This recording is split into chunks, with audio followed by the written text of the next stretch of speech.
Hello and welcome to In the Making, a series of conversations from North Bennett Street School where we connect with a range of new voices, fields, and perspectives. Before we get into our conversation, we want to thank the many supporters that make our programs possible, including the Massachusetts Cultural Council, the Holt and Bugbee Company, and all of our corporate partners in craft. My name is Kristen Odell. I'm an NBSS staff member and host of In the Making. We're thrilled this afternoon to be speaking with Jo Remillard of People's Inclusive Welding, located in Portland, Maine. With an aim to reshape the demographic of this industry, People's Inclusive Welding offers a variety of training programs, workshops, and workers' rights education so that these welders are well equipped to enter into a high-paying career within this blue-collar industry. Welcome, Jo. Hi, thank you. Hi. And next to Jo, we have Sierra, Liz, and Laura, who are all students of the Welding Intensive, and they're going to hang out with us for a few minutes to tell us what their favorite thing is about welding and a little bit about the Welding Intensive. Let's get into it. What I like about welding? Yeah. I thought about this question for a minute before I got the question. So I like the idea that I can harness energy and like melt metal into things that I want it to be, which is really cool because it's very meditative when you actually do it correctly. It's like really focusing and breathing and getting it right, which is what I love about welding. The opposite of don't, right? Yep, it's a polar opposite, very stressful. The opposite of what? The opposite of what? Of meditative. Oh, right. Can I ask, has there been another craft or trade or feeling like that for you that was harnessing energy and turning it into something, that's that kind of object? Yeah, I'm actually a wire artist by trade. So for the last 5 years, I've been traveling the US, gem collecting and precious stone collecting and working in bare copper and semi-precious metals. So I was a solderless metal artist before I started welding, which got me interested in doing welding to begin with. So that's kind of where wanting to harness energy and like moving metal comes from. And what's the relationship with, the heat part of it? Do you have, does that play into play into the experience for you of harnessing the energy? Yeah, because when you work with copper, it's very malleable and it's very soft metals, and you actually heat it up with your hands as you work with it. So that's why it bends so much easier. And that's really the trick to getting any metal to move, is adding heat to it. And that itself is energy. So you're moving your hand on something, or you're putting a grinder on it, or you're adding a torch, you're adding energy to these things to make them move. Just lower, you start low and you move your way up, work your way up, depending on the metal you're working with. Thank you. You're welcome. Liz. Yeah, so I love welding because no matter how many mistakes you make, you can fix them, which I never thought you'd be able to do with metal, but it's just a really awesome way of making art, making structural things, learning new skills. And this school specifically I love because we're just a really supportive bunch. We're not competing against each other. It's very collaborative. It's very like a very safe space to express any anger you have, any emotions that you have, and work through it and kick butt at the end of the day. I like that. What's an example of some moment of getting your anger out in a safe way? Like what have you, Jo, what have you set up in that space for those moments that we all have? I think, we have a couple hammers lying around. So just put it to the metal. Yeah. Yeah. But also, folks are invited. I've always found that if something is frustrating, walk away for a minute. Not only are you going to calm down, but also your metal is going to cool down. And you might come back to it actually being a little easier because your metal has rested and you're in a better space. Maybe you've hit the candy jar on my desk and feeling better. So yeah, anytime that those feelings kind of rise up, just go for a walk around the building. Yeah. A walk always helps. Yeah. Liz, what do you hope to do with this after this intensive workshop? Yeah, so I'm actually gunning for the elevator union. I hope to join that, get on board with them and do a 5-year apprenticeship and end with a journeyman, hopefully. And then I would love to just learn how to repair things and have a gig on the side too, just learning this new skill. Mm-hmm. Do you, where did you find yourself? I mean, has your family been in the welding industry, or is this totally new to your life? Yeah, so it's pretty new. My father is in HVAC, so I've always been around unions and trades. But my partner, her father, is a professional welder, so I did get that introduction. But I found the school through the Pride Parade, actually, and I just couldn't stop thinking about it and wanted to change. So I went for it. Awesome. That's exciting. Congratulations. And that's awesome. Sierra, what's your favorite thing about welding? Hi, can you hear me okay? You can speak loud. All right, how about that? Is that better? That's better. I think that my favorite thing about welding is that it is an art. So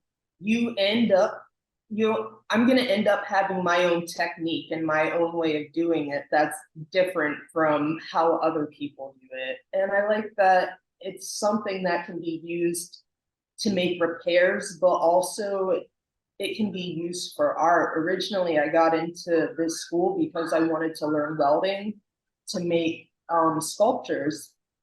But now that I'm being introduced to all of these different workplace aspects of it, I actually am thinking about applying for the elevator union also. Awesome. Is the elevator union a sort of, and forgive my ignorance about this, but is that sort of a big, central thing in that area? No, it's actually very competitive. And it's kind of considered the white elephant of unions. But I've been working closely with some folks at the AFL-CIO, and they told the folks at the elevator union about our school, and they wanted to come over, and they happened to be accepting applications for apprentices in November, which they usually only do every 2 or 3 years. And they came and met everyone and definitely sold them. That's awesome. So they want you. They need welders. Yeah, absolutely. And Sierra, what would be, why elevators? Why that union specifically? Is there another one that you would be interested in? They offer a really great benefits package, but on top of that, it's in addition to welding, you need to know a little bit about, I've learned a little bit about electrical and plumbing too. So kind of it would be 3 trades in one. And I feel like when you have that kind of knowledge, then you can build your own house yourself. So that's really appealing to me. Yeah. So then if you are going to go get sort of an electrician's, do you have to go get licensed as an electrician, licensed as a plumber? That's what the apprenticeship is. It's a 5-year apprenticeship. So you get all those licenses under the elevator union's kind of umbrella of certifications. Wow. Yeah, you can literally do anything with those 3 skills. Yeah. That's the goal. That's amazing. Yeah. Anything else any of you want to add before we switch gears here? Thank you. Thanks for popping in. I really appreciate it. And I'll see the 2 of you in Portland soon. Perfect. Thanks, guys. Yeah. All right. Thank you. See you tomorrow. Yeah. Yeah, pull on up, Sierra. Okay. You may have just answered the bulk of this, but I'd love to get into it further. My original question for you was, the second piece is, where do you see yourself taking the skills you've learned, which you've just answered. But the first question is, what has your experience been working with PIW? I mean, can you speak about how it's, affected your life in any big or small way? Actually, yeah. So I found out that I got a scholarship to attend PIW, and I didn't really believe that I got the scholarship. I was like, oh, I'll believe it once I see it. And then there actually wasn't really an opening for me until January, but somebody wasn't able to fill their slot in this class. So when I started, it was just so abrupt. And for the first 2 days, I just felt like I was in a dream. I didn't even think it was real. And, it's just really been such a great opportunity. It's been so cool. Jo, PIW is a really safe space. So I love having Jo as a teacher because I feel comfortable asking questions that maybe another person might get frustrated with me or think that I'm stupid for asking a simple question. I've had, experiences where just I didn't feel comfortable asking things. And it's totally not like that here. Jo is great. My classmates are all super awesome too. Can you dig into what the intensive is all about? How many hours, how long will you be there? Will you tack on another workshop on the other end or anything like that? So it's 320 hours. It's 5 days a week, 8 to 4:30. So it is really intense. We spent the first 2 weeks learning stick.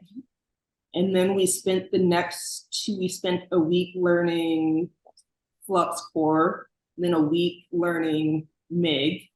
Is that right? Yeah. Now we're on TIG welding.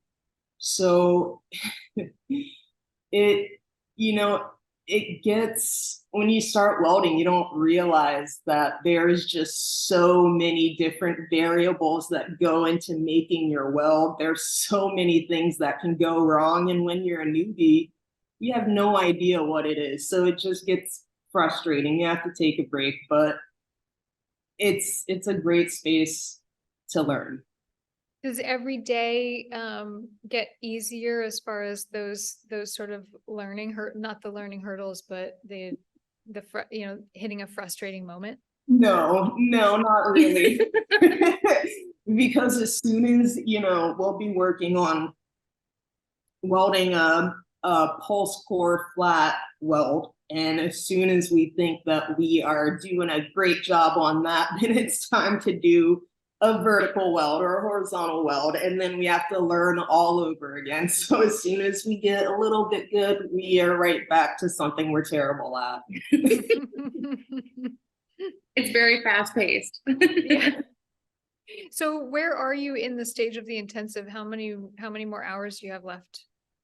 I'm not keeping track of the hours so much as the weeks. I think we have about 3.5 weeks left. So after this week, we have 2 weeks. After this week, we have 2 weeks. It's so scary. And so fast. It's really fast, but the last 2 weeks I think are really cool because now that we've sped through and done everything, the last 2 weeks, the morning times, everyone gets to focus on whichever process they want to do at any position, any kind of joint, and they can spend as much time on it as they want. And then in the afternoons, they'll be working on their final projects. So it becomes a lot less structured and like, go, go, go. And a little bit more like, this is what I want to focus on. So I'm going to spend my time doing this. And it's a little more free. What's the technique? Oh, sorry. Go ahead. I was going to say, even when when I first started out on stick and we were switching to pulse core, I didn't feel ready. I thought I need more time with stick. I'm not ready to go. But with moving on to the flux core, just the motions and everything that I've learned since moving on from stick, I can tell that once I go back to stick, I'm going to be a lot more improved at it. Mm-hmm. What's a technique that you've learned that you've gotten really good at that, in short time that you're really confident with? I would say right now we're doing TIG, and I'm pretty good at the dabbing technique. I would say that's probably the best thing I've picked up so far. In horizontal, yeah. and horizontal. Another question for you. Well, I have a couple more, but what had you done anything of this nature, you know, hand skills based work of like this before you took this intensive? I'd say somewhat, in the sense that I am like a creative type, so I'm always using my hands to create some things, but when it comes to welding, it's probably a lot more challenging than anything else I've ever done, and it's taking a longer time to pick up than really anything else I've tried. Mm-hmm. The idea that, I mean, it is incredible to me that you have the elevator, the union coming to your shop to basically, you know, find workers. What is the feeling you have that you went through this process, you got the scholarship, you've never done welding before until this experience, and now you potentially have this stable, like well-paying career in front of you? I mean, that must feel incredible. Yeah, it's actually, it's a little overwhelming. I'm scared I'm gonna mess it up. It's almost like the scholarship. It almost seems like it's too good to be true. So I guess, well, all I can do is just take it as it comes. You're going to be great. Thank you. Thank you for sharing your experience with us. We really appreciate it. Yeah, thank you for having me. Is this right? Okay. Yeah, go ahead. Thank you. Thank you, Sierra. Yes. See you tomorrow. Cool. I love this. We're going backwards. Now we're going to get into the roots of people's inclusive welding. Perfect. All right. So tell us the origin story. I had a dream for a long time of teaching women in prison how to weld. And I didn't quite know how to bring that dream into fruition. But when I left boiler making, which is the industry trade that I have, I had a couple buddies who I worked with who were like excellent welders. They approached me.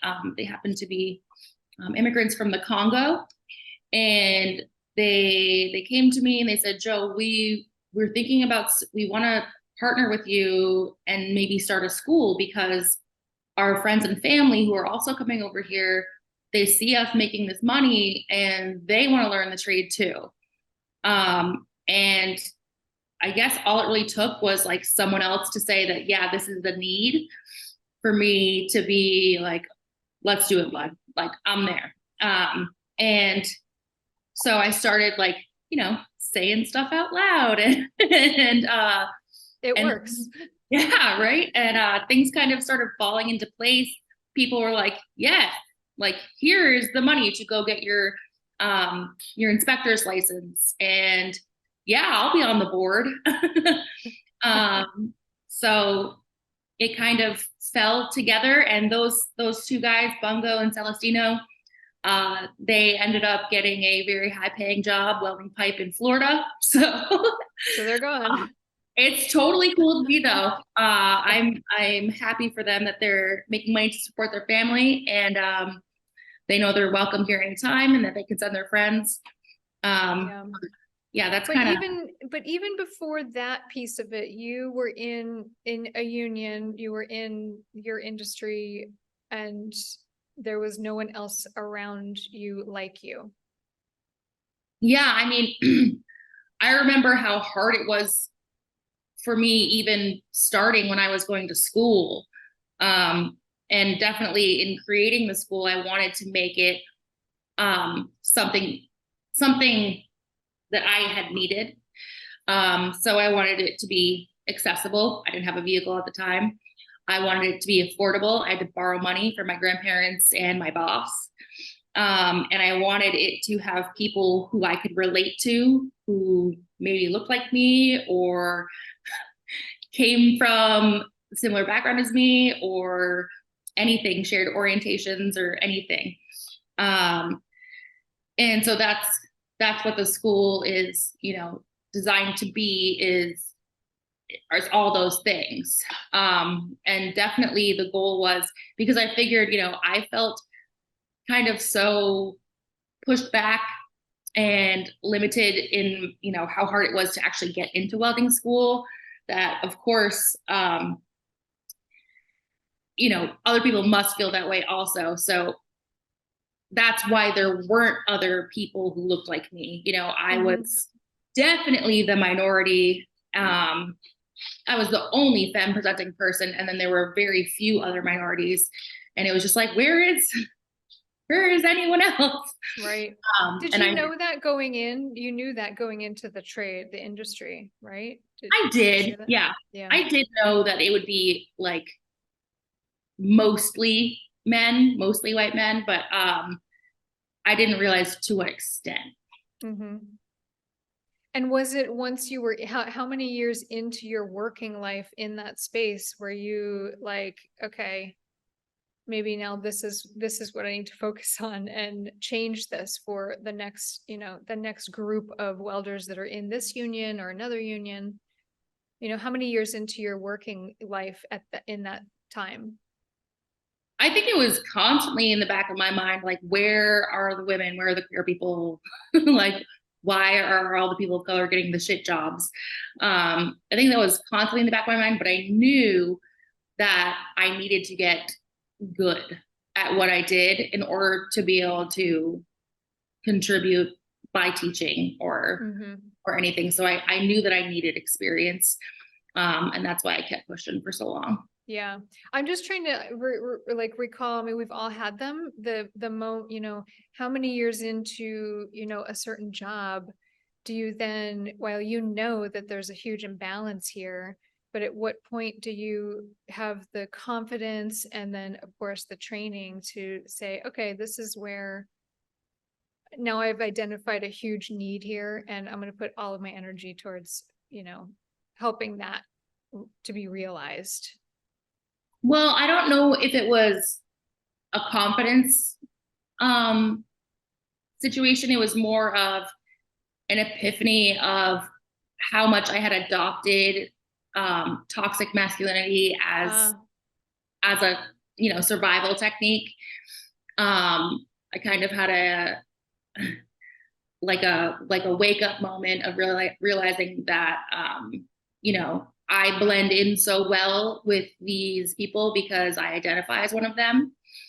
And it was also like kind of a identity discovery of my own transness and who I am at my core. And also that if I wanted to live authentically and not toxically, I was going to need to step away. And because I could not be authentic there safely.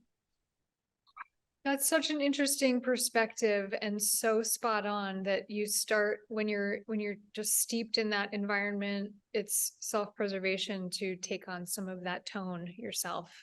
Yeah. Wow. Yeah. That's amazing. Yeah. When I had to leave, I had to get creative and also make it so, leave it better than the way you found it. It's kind of how I try to be. And you did. You told me that now that union has how many femme identifying welders in it?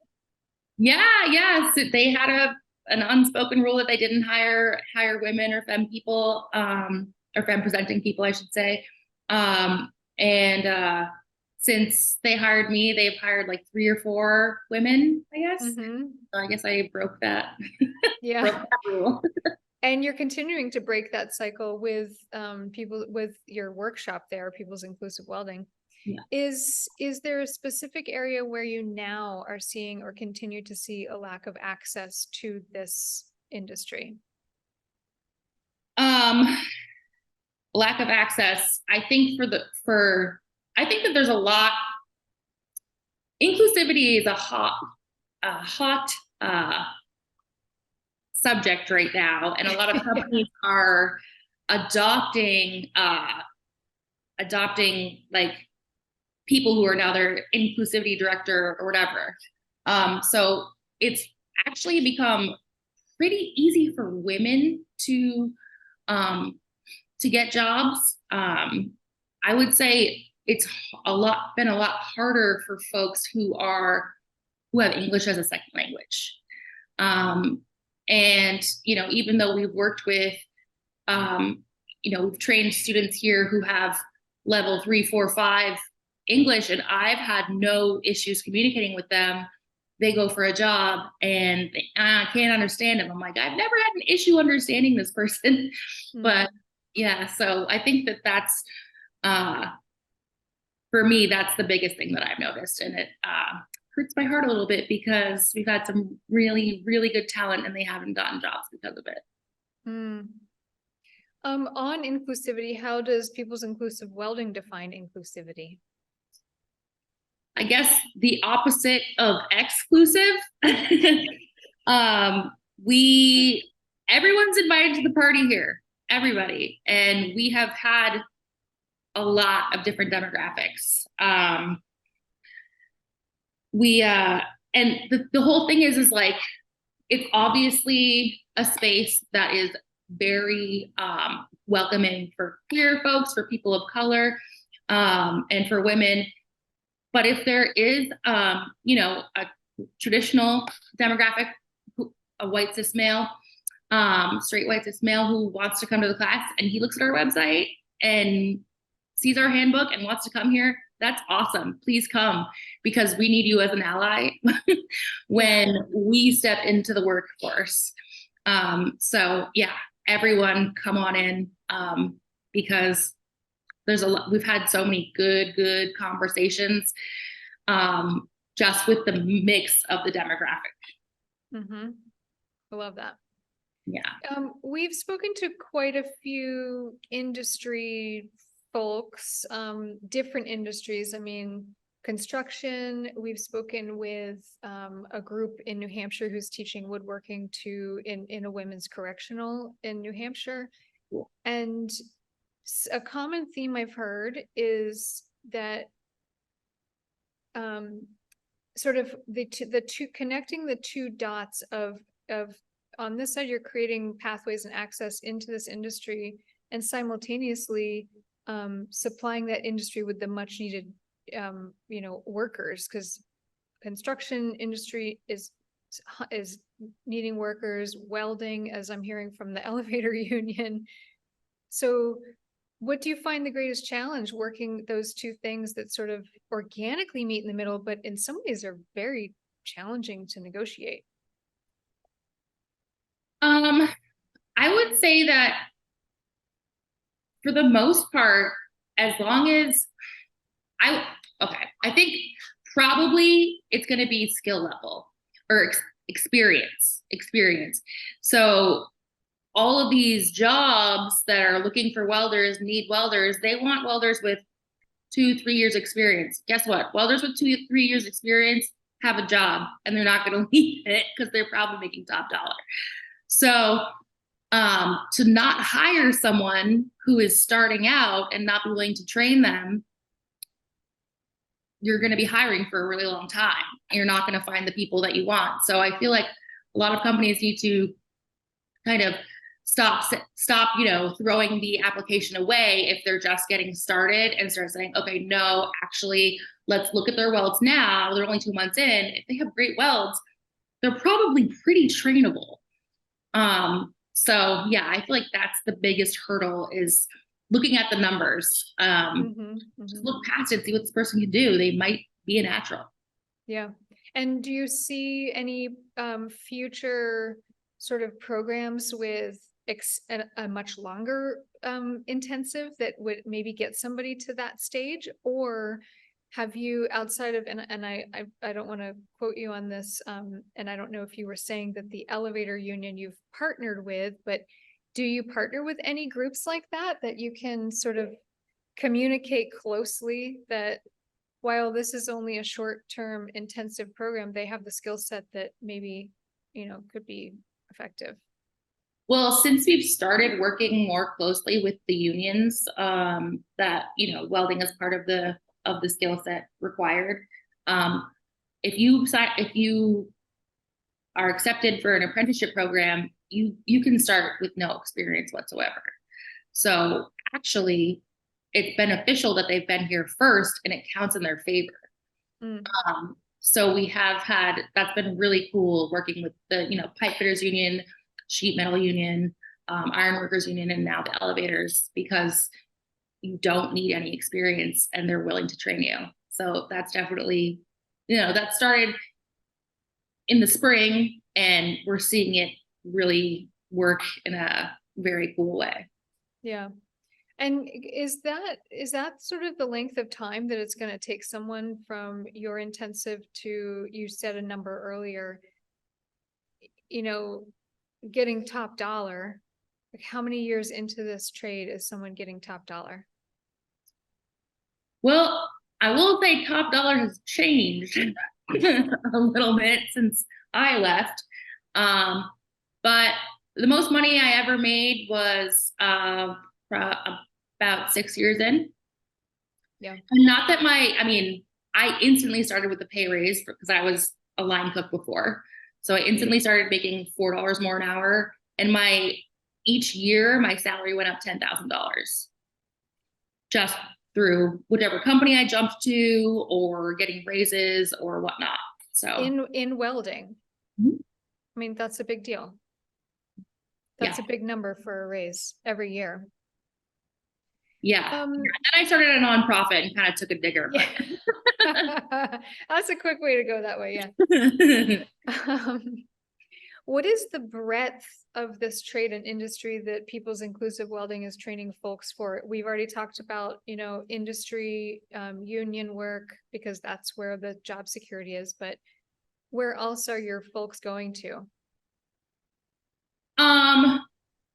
I would say that the processes that we teach are all, we start, I'm a certified welding inspector, and my training is all to a structural code. And you got to learn how to do it right before you can mess around with, fun, cool art stuff and actually make a career. At least, not for everyone. There's people out there who make it, but yeah. So I really do maintain structural parameters when I'm teaching so that everyone can learn how to do it the right way. And that's going to translate no matter which job they go to, whether they go to a fab shop where they're just making furniture and whatnot, or if they're going to make bridges at Casco Bay Steel, or if they're going to do ironwork, the welds all need to look the same.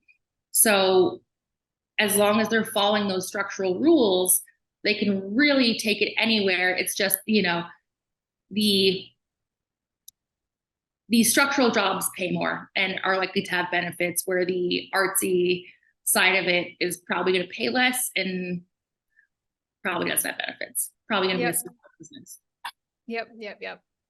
We navigate the same thing in our programs here with jewelry making, cabinet furniture making, even carpentry, really any program here where you're here to learn the basic fundamentals of having a secure joint or keeping a house standing or having a safe, locksmithing base of knowledge, putting a gemstone in a piece of metal, because that's ultimately, that is a client's work and you can't have cabinets falling off the wall, so we understand the need for, work on those very essential welds first and then have fun. Right, exactly. And I truly do not recommend that any welder go out on their own. For art is different, but it can be dangerous if you don't have experience under your belt to say go fix a car frame, you know what I mean? Versus doing body work. Like, you need to know the differences in the processes. Yeah. So we definitely encourage everyone to go further their training somewhere where they're going to have someone teaching them. Workers' rights are at the core of People's Inclusive Welding. What advice do you have for workers in the trades?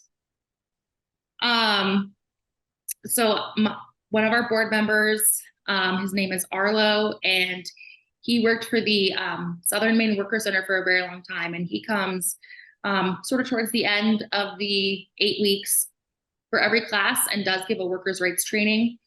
I will say I definitely have some takeaways from that I'm like, oh man, I wish I did that. So, you're more protected if you join a union, for sure. But gross stuff can still happen in unions. Absolutely. So, if it feels icky or weird or bad, it probably is. The best thing to do is to write things down with a date, and keep a log of if there are recurring incidences. Also, if you need to have a conversation about something that happened with a boss or superior, try to get it in writing, try to do it via text or email, screenshot, and store it. And also, if it's a couple of you that are feeling wronged, you can become a protected group if you confront it together. I think it's called concerted effort. So rather than going alone to bring attention to something, you talk about it with another person, you go together, you're in a whole different class where you're more protected. Mm-hmm. So those were definitely the takeaways. Plus you have a witness too. So definitely some things that especially the writing down thing, I wish I had did that. Now I am like recalling, every once in a while I'll remember something and be like, oh, that wasn't great. Yeah. And pre cell phones too, didn't have a camera at the, press of a button. Right. I just want to pause on that though, because that's so unique. I think that's one of the most special things I've read about people's inclusive welding is that you're creating just this very well-rounded framework for these welders to go out into the workforce. And workers' rights, that piece of education is not, as we know, as you've already expressed, was not there for you necessarily, and hasn't been there for me in different jobs I've had. So I think that's that's one of the most beautiful things I think that you're doing. And I appreciate that. Thank you. Yeah, there were definitely times I felt very alone. And when Arlo comes, I just reassure all the students that 10 years from now, you can call us if something feels weird. Mm-hmm. And we have already, if our alum are saying that actually they would like a hand addressing something, we have written to employers with our letterhead saying, hey, one of our alum has brought this to our attention, and we need to talk about it. And that way it's, they've got backup. I don't want people to have to feel like they have to deal with stuff all by themselves. Has your mission shifted at all in the first few years of operation? And what is something that has surprised you since starting PIW? Well, it hasn't shifted because we are only in the beginning of our third year. So we're actually just starting to really see results and to see, parts of our mission kind of start to come to fruition.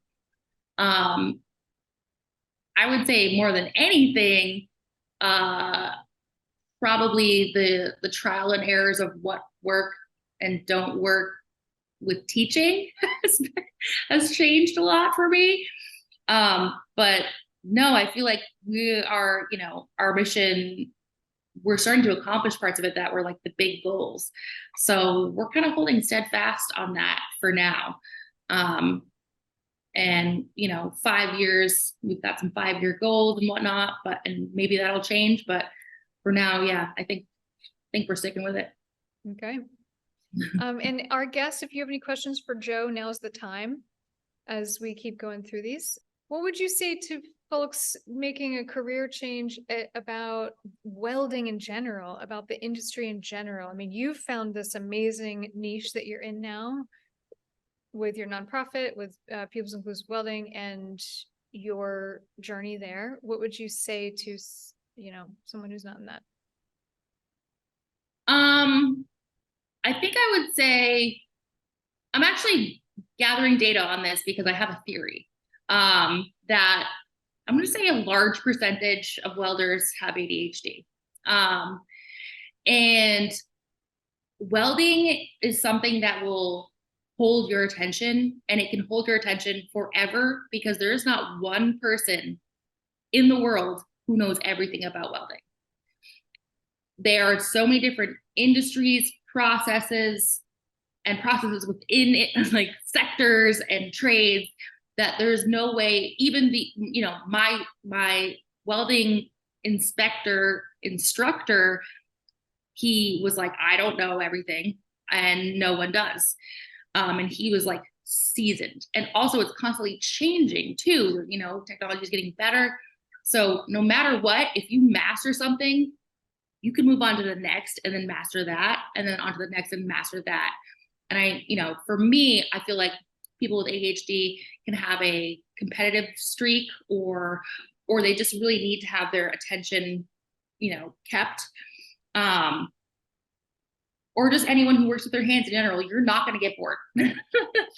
There is always something new that you can learn and figure out how to do and get really good at, and then on to the next. Mm-hmm, mm-hmm. And then the job security piece of it as well. Oh yeah. We call it dragon in the industry. Like, oh yeah, Joe's dragon. It's when you pack your shit. Yeah, I'm out. Move on to the next crew. Oh, you're dragon. You're dragon. Yeah, you're dragon. Yeah. Or, and then, you know, the past tense would be, oh, Joe drug. Do you ever see yourself getting back in, like back on, you know, into a crew out in the field, you know, welding bridges? I literally dream about it all the time, that I'm like back in the boiler. And when those elevator people came, I was like, I'm quit. School's closed. But no, you know, I have something started here, and I really want to be here to see it, to see the vision that I have become real. Mm-hmm. This is an impossible question, but it's my last question for you. Do you have a number of years in mind where by this year, you want to hopefully be able to see how your work has impacted the New England, you know, region of this industry? I want to see some after 5 years. And after 10, that's when I'm going to start training my replacement. Because I think that, I mean, just with the work that we've been doing with the unions recently, I think some good stuff is going to happen for sure. I think we're going to expand. You know, this shop has been an amazing jumping off point, but I definitely see us moving to a bigger shop, doubling our class sizes. And I would actually really love to introduce another trade, whether it's carpentry, electrician, plumbing, whatever. But I would love for it to have, you know, dual, at least 2 trades going at the same time. That's awesome. Yeah. That would be incredible.